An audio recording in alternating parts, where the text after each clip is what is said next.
Adjusted time sa mga outdoor activities or games sa palarong pambansa ipinatutupad po dahil sa matinding init. Para sa detalye kasama natin, Idol Neil Moyano. 104.7 IFM.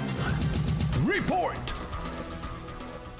Bilang tugon sa matinding init ng panahon na patuloy na nararanasan sa Ilocos Norte, ipinatupad ng mga organizer ng Palarong Pambansa 2025 sa Luwag City ang pag-a-adjust ng mga schedule para sa mga outdoor sporting events. Ayon kay Gemma Silverio, Assistant Tournament Director ng Palaro, itinitigil ang mga outdoor sporting events tulad ng wrestling mula sa oras na alas 10 ng umaga hanggang alas 3 ng hapon upang makaiwas umano sa sobrang init na maaring magdulot ng heat exhaustion o heat stroke sa mga atleta.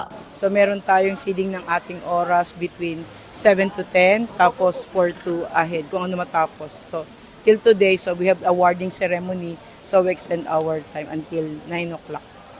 Ilang araw nang nakakapagtala ang lugar ng mataas na heat indices kung kaya't patuloy ang paalala ng otoridad sa mga atleta na palaging uminom ng tubig.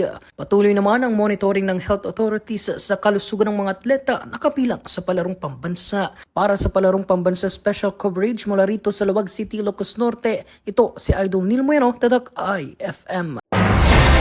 IFM News. IFM News. IFM News.